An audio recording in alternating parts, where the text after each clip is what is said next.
साल 2001 में mark Ruffalo, ये जो अपने हल्क वाले एक्टर हैं, जिनका गुस्सा एकदम हद लेवल का है, ब्रूस बैनर, तो उनको रियल लाइफ में एक अजीब सा सपना आया था। सपने में उन्होंने ये देखा था कि उनको ब्रेन ट्यूमर है और वो बहुत ही ज्यादा विविड ड्रीम था, यानी कि एक ऐसा ड्रीम जो बहुत ही ज्यादा रियलिस्टिक हो। तो उनको बहुत ही ज्यादा डर हुआ। वो इसी ड्रीम के चलते, आप यकीन नहीं करोगे, वो डॉक्टर के पास भी चले गए चेकअप कराने। फिर डॉक्टर ने एमआरआई कराने को कहा। एमआरआई एक डायग्नोस्टिक टेस्ट है जिसमें बॉडी के किसी भी ऑर्गन का एकदम डिटेल्ड इमेज लिया जा सकता है। एमआरआई का फुल फॉर्म होता है मैग्नेटिक रिजोनेंस इमेजिंग। और पता है एमआरआई कराने के बाद क्या डिस्कवर हुआ? मार्क रफेलो को एक्चुअल में एक ब्रेन ट्यूमर था जो कि शुरुआत ही हो रहा था और जिसको निकालने की जरूरत थी। और डॉक्टर जल्दी से उसका प्रोसीजर शुरू किया और इस ट्यूमर को निकाल दिया, जिसके चलते उनका ब्रेन हेल्दी हो जाता है वापस से। लेकिन आप ये सोचो कि अगर वो नहीं जाते डॉक्टर के पास, इस ड्रीम को इग्नोर कर देते, तो शायद ही आज वो बच पाते, क्योंकि ये एक ऐसी चीज है जिसका कोई भी क्योर नहीं है। अगर इनिशियल स्टेज में डिटेक्ट हुआ तो ही सब कुछ अच्छा हो सकता है। तो एक्चुअली में ये देखो, यही होता है प्रीकोग्निटिव ड्रीम्स। ये रियली में अनबिलीवेबल है। अब इसका मतलब ये नहीं है कि जो भी निगेटिव ड्रीम्स हमें आते हैं वो सब हमें कुछ ना कुछ कहते हैं, ऐसा भी नहीं है। एक्चुअली में ये एक कोइंसिडेंट भी हो सकता है, क्योंकि ये स्यूडो साइंस के कैटेगरी में आता है, यानी ना इसका कोई लॉजिक है, ना कोई तर्क, ना कुछ। ये क्यों हुआ, कैसे हुआ, ये बताना बहुत ही ज्यादा मुश्किल है। कोई साइंटिफिक बेसिस नहीं है इस बात का, लेकिन फिर भी इस चीज के चलते उनकी जान बच गई, यही बहुत बड़ी बात है। और इस फैक्ट की सबसे मेन बात है कि ये जो ड्रीम था, ये सिर्फ ड्रीम ही नहीं था ना, उन्होंने कहा था कि ये बहुत ही ज्यादा विविड था, यानी उनको एकदम असली जैसा लग रहा था। और यही सबसे अजीब बात है। इसका मतलब अगर ये चीज होती है, प्रीकोग्निटिव ड्रीम्स एक्चुअली में होती है, तो ड्रीम्स हमें कुछ कुछ साइन देते रहती है जिसके बारे में हमें सोचना चाहिए। और यही हुआ मार्क रफेलो के साथ। उनको जो कंडीशन था उसका नाम है एक्वास्टिक न्यूरोमा और ये बहुत ही ज्यादा रेयर ब्रेन ट्यूमर है। नेक्स्ट अमेजिंग फैक्ट, ये फैक्ट भी है मार्वल फैंस के बारे में। जो ब्लैक पैंथर का कैरेक्टर है, जिनका रियल नेम है चैडविक बोसमैन, तो अभी ये इस दुनिया में नहीं है, स्वर्ग सिधार चुके हैं। बट जब जिंदा थे तब तो खूब धूम मचाए थे ब्लैक पैंथर बनके। पूरे दुनिया का दिल इन्होंने जीत लिया था अपने दमदार एक्टिंग से। फिर बाद में जब इनका फोटो पब्लिक होता था सोशल मीडिया पे, तो सब लोग कहने लगे कि ये क्या, ये तो पूरा पतला होते जा रहे हैं। कई लोगों ने तो ये मान लिया कि हो सकता है कोई मूवी के लिए वेट लूज कर रहे होंगे। वो रियल में बहुत ही ज्यादा पतले होते जा रहे थे।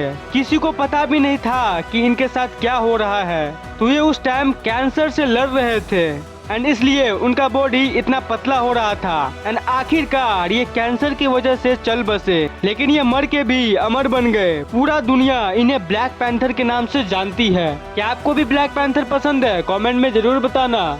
नेक्स्ट अमेजिंग फैक्ट, क्या आपको पता है कि ये जो फेमस मंगलयान है, जो नोट के भी पीछे होता है, उससे ऑफिशियली हमारा कनेक्शन हमेशा के लिए टूट गया है। यानी हमारे इसरो का कनेक्शन मंगलयान से हमेशा के लिए टूट गया है। इट्स नॉन रिकवरेबल, रिकवर भी नहीं कर सकते हम लोग। और इस बात को इसरो ने भी कंफर्म किया है, क्योंकि उसका फ्यूल खत्म हो गया है। जो ईंधन होता है जो कि स्पेसक्राफ्ट को पावर देता है, वो ईंधन खत्म हो चुका है। क्या है कि साल 2022 में एक एक्लिप्स, एक ग्रहण लगा था मार्स पे, और एक लिमिटेड टाइम तक ही ये स्पेसशिप बिना धूप के रह सकता है। ये मतलब इनका खाना धूप ही होता है ना, जिससे इसको एनर्जी मिलता है सोलर पैनल की तरह। तो अप्रैल 2022 में एक अनएक्सेप्टेड ग्रहण लग गया था, एक्लिप्स। उससे बहुत टाइम तक, लगभग 7 घंटे तक इसको बिना धूप के रहना पड़ गया था। और जो ईंधन था एक्स्ट्रा, वो भी खत्म हो चुका था, क्योंकि बहुत सालों से ये ऑपरेट कर रहा है। लगभग 8 से 9 साल से ये रेगुलरली ऑपरेट कर रहा था।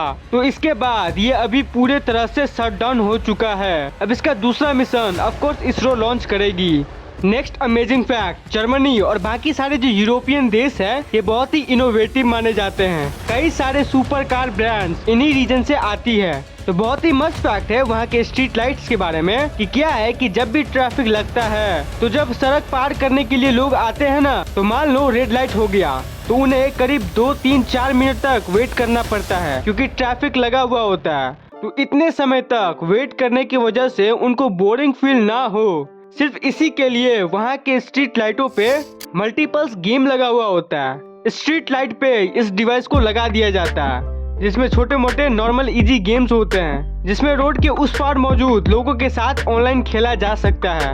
आप इधर से मारोगे और वो लोग उधर से मारेंगे, और ऐसे टाइप के बहुत सारे गेम जैसे स्पेसशिप वॉर ये सब वहाँ पे लगा हुआ होता है ताकि वहाँ के रैंडम लोगों को बोरिंग फील ना हो। सोचिए अगर ये सिस्टम इंडिया में होता तो गेम के साथ साथ स्ट्रीट लाइट भी गायब हो जाती। नेक्स्ट अमेजिंग फैक्ट, क्या आपको पता है कि कार्टून नेटवर्क का एक होटल भी मौजूद है। पेंसिल्वेनिया यूएसए में ये होटल मौजूद है एंड इसका इंटीरियर आप देखोगे तो आपको लिटरली वही दिखेगा जो कि आप एक कार्टून नेटवर्क होटल से एक्सपेक्ट करते हो। सब कुछ बिल्कुल डिफरेंस और सब कुछ बिल्कुल कार्टूनिस्ट, और इसको उसी कार्टून वर्ल्ड के थीम पर बनाया गया है। आप अगर इसमें जाओगे तो आपको बड़ा मजा आएगा, लगेगा कि आप किसी कार्टून वर्ल्ड में आ गए हो। नेक्स्ट अमेजिंग फैक्ट, इस फैक्ट को सुनो, ये बहुत ही मस्त फैक्ट है। इसे सुन के आपको एकदम मजा आने वाला है। आपके जन्म होने की प्रोबेबिलिटी 400 ट्रिलियन में से सिर्फ एक है। मतलब ये सुनने में आपको स्टूपिड लग सकता है, आप बोल दो मुझे स्टूपिड, लेकिन इस बात को जान लो, जब कोई बच्चा जन्म लेता है तो जितने सारे स्पर्म्स, उस 400 ट्रिलियन स्पर्म्स में से सिर्फ एक ही ऐसा स्पर्म होता है जो कि एक को फर्टिलाइज करता है। इसको और अच्छे से समझो, आपके पिताजी से निकला 400 ट्रिलियन स्पर्म्स जिसमें से आप भी एक थे, तो आपके 400 ट्रिलियन भाई जो कि इस दुनिया में आने के लिए दौड़ रहे थे, तो उस 400 ट्रिलियन में से वो आप ही थे जो इस रेस में जीत गए। यानी 400 ट्रिलियन स्पर्म्स की रेस में आप जो थे वही जीते, तब जाके आप जन्म ले पाए। यानी आपका जो जन्म लेने का एक लकी ड्रॉ कह सकते हैं आप, वो 400 ट्रिलियन में से एक है, लेकिन फिर भी आप जन्म ले लिए। यानी आप नॉर्मल वर्ल्ड में ये कह सकते हो कि आपने लगभग 1 मिलियन बार लॉटरी जीत लिया है। इतना लकी है कोई इंसान का जन्म लेना। अगर हम लोग साइंटिफिक वे से देखें तो, अगर सारे स्पर्म काउंट वगैरह को देखें तो ये एक बहुत ही गजब बात है कि आप अगर अपने आप को देखो तो आपने जन्म ले लिया, यही अपने आप में लकी बात है। हाँ आई नो कि इस बात को बहुत लोग स्टूपिड बोलेंगे, बोलना है तो बोल दो, कोई फर्क नहीं पड़ता, लेकिन फैक्ट तो फैक्ट है। नेक्स्ट अमेजिंग फैक्ट, ये जो आप अपने स्क्रीन पर देख पा रहे हो, ये एक ऐसा प्लेन का कॉन्सेप्ट है जिसमें बाहर की चीजें आपको साफ साफ दिखाई देगी। मतलब ये कॉन्सेप्ट कैसे पॉसिबल हो पाएगा कि बाहर कैमरा लगा होगा और वो कैमरा बाहर के नज़ारों को कैप्चर करेगा और पूरे प्लेन के इंटीरियर में काफी सारे स्क्रीन्स लगा हुआ होगा एंड वो बाहर का कैमरा उसी फुटेज को रियल टाइम में वहाँ स्क्रीन पर स्ट्रीम करेगा। तो एक्चुअली में जो बाहर है वो रियलिस्टिकली आपको दिखेगा उस स्क्रीन पे। और दूसरा तरीका है रिफ्लेक्शन, कुछ ऐसी टेक्नोलॉजी जिसमें वो जो बाहर दिख रहा है उसको अंदर ही अंदर रियल टाइम में रिफ्लेक्ट कर पाए और उसको ऐसे दिखा पाए, तो आपको शीशे में साफ साफ एकदम 3D में दिखेगा बाहर का नजारा। मतलब ऐसे जो क्रेजी कॉन्सेप्ट है उस पे कंपनी काम कर रही है। आपने एवेंजर्स में तो देखा ही होगा कि किस तरह रिफ्लेक्शन की मदद से पूरे के पूरे स्पेसक्राफ्ट को ही गायब कर दिया जाता है, बिल्कुल ऐसे। नेक्स्ट अमेजिंग फैक्ट, आपने पोलर बियर का नाम सुना होगा, आपने ब्राउन बियर के भी बारे में सुना होगा, लेकिन क्या आपने कभी ग्रोलर बियर का नाम सुना है? इन दोनों का जो हाइब्रिड होता है उसे ग्रोलर बियर कहते हैं। Polar bear plus brown bear is equal to grolar bear. Next amazing fact, एक अमेजिंग फैक्ट है एस्फाल्ट के बारे में। आपको पता है एस्फाल्ट वो इंग्रेडिएंट है जो कि रोड बनाने में यूज होता है।